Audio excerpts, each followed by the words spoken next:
우린 이걸로 봤을 때 로블록스에 투자할 게 아니라 안경 또는 렌즈 회사에 투자해야 이득을 더 볼 수 있지 않을까. 우리 모두가 이 험난한 주식시장에서 오랫동안 버틸 수 있도록 좋아요와 구독 부탁드립니다. 가치, 배당, 성장, 기반, 저평가를 기준으로 주식을 선정하는 오랜버튼. 안녕하세요, 오랜버튼입니다.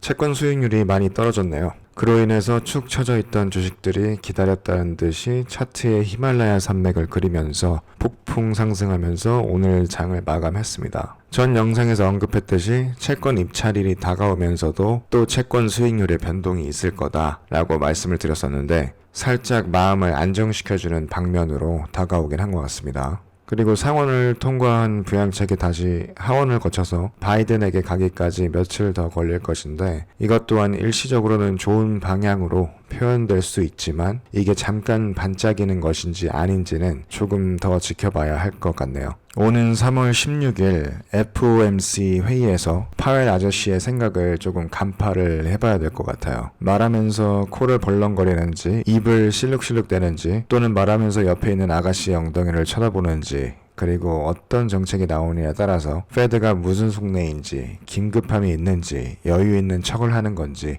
파악을 해볼 필요가 있겠습니다. 이 부분에 대해서는 계속해서 차차 얘기해보도록 하고 오늘은 로블록스 상장에 관련해서 조금 얘기를 해볼게요. 그 전에 저희는 언제나 그렇듯이 사라 말아라 그런 말 하지 않습니다. 저희가 어떻게 생각하는지 사는지 안 사는지에 대해서만 얘기를 합니다. 라는 점 참고하시고 자 그럼 가볼게요. 자, 로블록스라는 것은 이제 게임이죠. 그리고 그 속에서 사용자가 직접 게임을 프로그래밍을 할 수가 있고 다른 사용자가 만든 게임을 즐길 수 있는 온라인 게임 플랫폼입니다. 2004년에 설립을 했고 2006년에 출시한 이 게임은 루아라는 프로그래밍 언어를 사용해서 코딩된 플랫폼이라고 볼 수 있겠습니다. 네, 이것도 메타버스의 한 종목이라고 볼 수 있는데 전에 저희 영상에서 다뤘던 유니티 같은 것과 비슷하다고 보시면 되는데 유니티 같은 경우는 게임을 만드는 플랫폼이고 이 로블록스 같은 경우는 게임을 만들기도 하지만 실제로 또 플레이를 할 수 있는 플랫폼이라고 보시면 되고요. 현재 인기 있는 다른 메타버스 게임들 마이크로소프트의 마인크래프트 그리고 에픽 게임즈의 포트나이트 같은 것들이 있습니다. 얼마 전 포트나이트 게임 안에서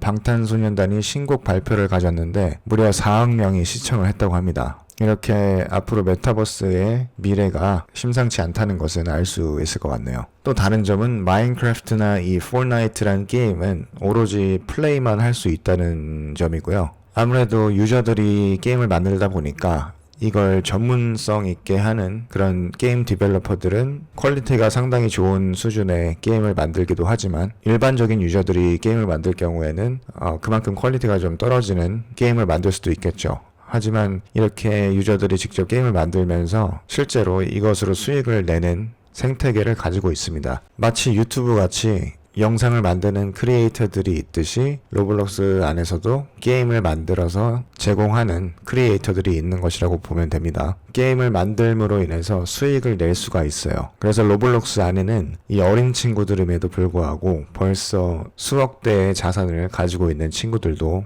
많다고 합니다. 이 게임 안에서 사용되는 가상화폐 로벅스라는 게 통용되어 있는데 게임 플레이어들이 이것을 현금을 주고 구매를 해서 게임 내에서 사용하는 돈의 단위입니다. 그리고 개발자들이 만든 게임에서 유료 버전을 사용하려면 이 로벅스를 구매해서 그 유료 서비스를 사게 되는 거죠. 그래서 그 소비에 사용된 로벅스의 70%를 디벨로퍼가 갖게 되는 거고 30%를 로블록스 자체에서 가져간다고 보시면 됩니다. 그리고 이 수익 구조 시스템이 부킹이라는 것과 매출로 나뉘어져 있는데 아무래도 유저들이 로벅스를 구매하고 한 번에 쓰지 않겠죠. 그래서 게임을 하면서 자기가 사고 싶을 때 사기 때문에 사용자가 로블록스를 한 번에 산 것을 가지고 총 매출로 잡지 않는 겁니다. 네, 이게 왜 그러냐면 로벅스는 돈을 주고도 사지만 이 로벅스 자체를 실제 현금으로 환전이 가능하기 때문에 사용자들이 예를 들어 100개의 로벅스를 구매를 했어도 50만 써버리고 나머지 50은 현금화를 할 수도 있겠죠. 그래서 이런 것 때문에 매출을 잡는 게 약 23개월마다 인식하는 구조로 되어 있다고 합니다. 그래서 분기별 매출에는 실제로 반영이 아직 되지 않은 매출이 잡힐 수도 있고 안 잡힐 수도 있게 되는 거죠. 나중에 이 회사의 매출 내역을 참고하실 때는 그런 부분을 잘 참고하셔서 봐야 된다고 말씀드릴 수가 있겠네요. 로블록스의 유저들은 평균적으로 약 2년 동안 로블록스를 플레이하고 나중에 이 친구들이 머리가 좀 크게 되면은 눈이 높아져서 그래픽이 좀 더 나아지고 화려한 그런 효과들이 있는 일명 성인들이 하는 게임으로 넘어가게 된다는 거죠. 그럼 로블록스의 CEO에 대해서 잠깐 볼게요. 데이비드 바스주키. 데이비드 바스주키라고 부르는 사람이고 로블록스의 창업자이며 대표이사입니다. 스탠포드 대학에서 전기공학 학사를 취득하고 1989년부터 1998년까지 2D, 3D 모션 개발 업무에 근무했고 2000년에는 MSC 소프트웨어 코퍼레이션에서 총관리자로 근무를 하였다고 합니다. 네, 그럼 데이비드 바스주키 CEO의 관상을 한번 볼게요. 네, 나이는 제가 몇 살인지 모르겠는데 상당히 동안같이 보입니다. 그 눈동자 보니까 사람이 약간 사심이 없어 보이네요. 이 사람은 약간 동심에 가득 찬 눈빛을 가지고 있는 것 같아요. 이게 뭐 로블록스 프레젠테이션 같은데 지금 팔을 움직이는 걸 보시면 애들이 이런 식으로 팔을 많이 움직이거든요. 제가 잘 기억이 안 나는데 어느 학설에서 봤는데 아이들이 이렇게 팔을 막 돌리고 몸을 왼쪽 오른쪽으로 트위스트 하면서 하는 행동들이 이 몸의 건강과 관련돼 있다고 합니다. 이 몸을 교정시키는 거였는지 아니면 근육을 이완시켜 주려고 하는 무의식적 행동인지 제가 기억이 잘 안 나는데 아이들이 그런 행동을 한다고 해요. 네, 그리고 여기 애띤 미소를 보세요. 전혀 어른 같지 않습니다. 뭔가 더럽혀지지 않은 그런 관상을 가지고 있는 것 같아요. 네, 여기 로블록스의 캐릭터를 들고 있는데 진심으로 사랑하는 눈빛을 볼 수가 있겠습니다. 네, 그리고 어린아이들은 뭐가 있죠? 꿈이 많죠. 그래서 상당히 꿈이 많은 사람으로 생각을 할 수가 있겠네요. 네, 관상은 일단 여기까지 하고 다음으로 넘어가죠. 네, 그리고 로블록스는 중국 진출에게도 좀 있는 것 같아요. 2019년 12월에 텐센트와 중국 내 조인트 벤처 로블록스 차이나 홀딩스 코퍼레이션을 세웠다고 합니다. 그리고 이 회사는 작년 말에 상장 예정이었는데 연기가 되었었어요. 업계에서 들려오는 이야기로는 얼마 전 도어대시와 에어비앤비에서 상장한 사례가 이런 결정에 주요한 이유가 됐다고 합니다. 지난 12월에 이 두 회사가 IPO를 했는데 주가가 엄청 급등을 했어요. 그런데 이게 문제가 됐던 게 뭐냐면 공모가에 비해서 터무니없이 급등한 주가 때문에 기업 가치가 오히려 낮게 평가됐다는 말이 있었습니다. 그래서 상장 일정을 좀 미루고 뿐만 아니라 일반 IPO가 아닌 DPO를 하는 방면으로 방향을 틀었던 거죠. 그래서 DPO는 직상장이라고 합니다.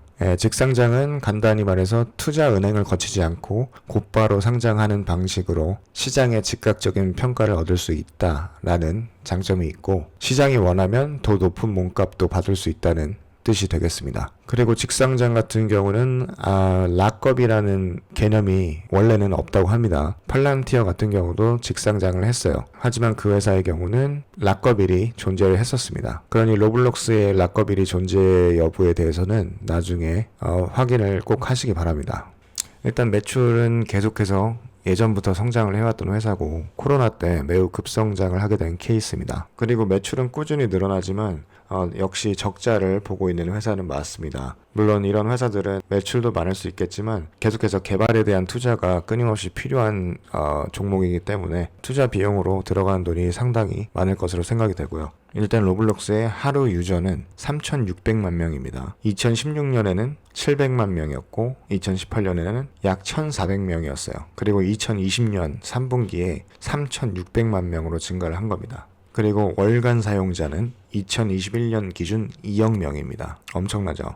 2016년 월간 사용자 900만 명이었고요. 19년에 1억 명을 돌파했습니다. 그리고 21년 현재 월간 사용자가 2억 명이 됐죠. 코로나의 수혜로 2020년에만 무려 월간 이용자가 8천만 명이 늘은 겁니다. 그리고 중요한 것은 동시 접속자 수인데요. 이게 무려 약 600만 명에 이릅니다. 동시 접속자 수라는 것은 내가 지금 막 게임에 접속을 했는데 접속자가 몇 명이냐 봤을 때 나 이외에 접속하고 있는 사람들이 600만 명이나 된다는 것을 얘기합니다. 다른 게임과 비교를 한번 해볼게요. 여러분들이 많이 들어보셨을 거라 생각하는 League of Legends라는 게임의 월간 플레이어는 2014년 기준 6,500만 명 그리고 동시 접속자 수는 최대 800만 명이었습니다. 근데 여기서 보시면 로블록스의 월간 유저 대비 동시 접속자 수와 리그 오브 레전드의 월간 사용자 수 대비 동시 접속자 수는 차이가 분명히 있다고 느끼셨죠. 2억 명 대 600만 명, 그리고 6,500만 명 대 800만 명. 이건 어떻게 보면 충성 이용자 수가 어쩌면 로블록스가 좀 더 약하다고 볼 수 있게 되는 수치라고 생각이 듭니다. 일단 친구가 같이 하자고 해서 계정을 만들고 해봤는데 그렇게 재미가 없어서 다시 접속할 마음이 없어진 건지, 아니면 어린 친구들이 대부분이라서 학교도 가야 하고 숙제도 해야 하고 부모님으로부터 제재를 많이 받게 돼서 그런 건지는 잘 모르겠지만 이 부분을 생각해 볼 필요가 있겠죠. 그리고 로블록스에는 약 800만 명 이상의 게임 개발자들이 존재하는데요. 이 사람들은 일반 유저일 수도 있고 또는 전문적인 개발팀일 수도 있고 하겠죠. 그래서 이 개발자들이 현재까지 총 만들어낸 수익이 3천억 원 이상이라고 합니다. 모든 개발자가 큰 돈을 버는 것은 아니겠지만 일단 게임 순위 탑 100에 들어가면 평균적으로 해당 게임으로 내는 수익은 약 4억 이상이므로 10대, 20대 젊은 층의 밀리어네어들이 많이 탄생하게 되는 플랫폼이라고 할 수 있겠죠. 저희 아버지께서도 어릴 적에 게임만 하지 말고 게임을 만들어봐라 라고 매번 말씀을 하셨는데, 만약 로블록스 같이 게임 창조 환경이 있는 게임이었다면 저 역시도 플레이어보다는 게임 크리에이터가 되어서 억만장자가 됐을지도 모르겠네요. 는 의미 없는 희망사항이고, 일단 로블록스에는 2천만 개 이상의 게임이 존재합니다. 그리고 67%의 로블록스 유저는 16세 이하라는 점. 그래서 우린 이걸로 봤을 때 로블록스에 투자할 게 아니라 안경 또는 렌즈 회사에 투자해야 이득을 더 볼 수 있지 않을까라는 생각이 농담입니다. 자, 그리고 이 유저들이 어디에서 접속을 하는지 살짝 살펴볼게요. 33%의 데일리 유저, 즉 1100만 명 정도는 미국과 캐나다에서 접속을 하고, 유럽도 북미와 거의 비슷한 유저가 이를 접속을 하는 것 같고요. 아시아에서는 540만 명의 이를 사용자, 그리고 나머지 900만 명은 그 외의 나라들입니다. 예전에 게임으로 돈을 벌 수 있었던 대표적인 한국 게임이 리니지라는 게 있는데, 그 게임 같은 경우는 유저들이 게임에서 노가다를 하고 좋은 아이템을 획득을 하고 또 좋은 아이템을 강화를 해서 현금으로 실제 유저들에게 판매를 하는 그런 게임이었어요.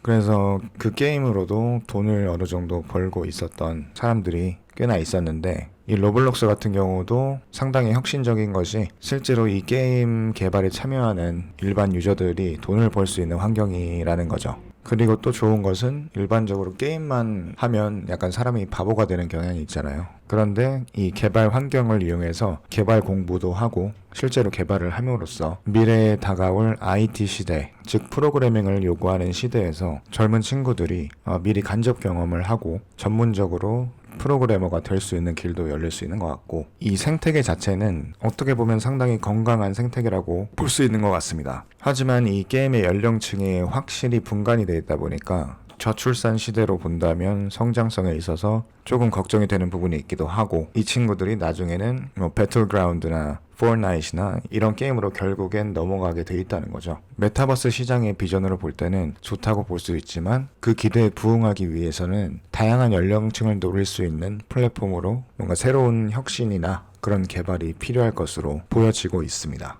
네, 저도 이 게임을 실제로 다운받아서 플레이를 해봤어요. 그런데 10분 만에 다시 지워버렸습니다. 확실히 해보시면 게임 내용이나 이런 그래픽들이 그 연령대의 어린 친구들이 좋아하겠구나 라는 걸 느낄 수 있으실 겁니다. 이 게임 시장과 메타버스의 시장이 미래에 어떻게 돌아갈 것인지에 대해서 감이 오시는 분들은 스스로 더 공부를 해보시고 신중한 투자를 하시길 바라겠습니다. 감사합니다.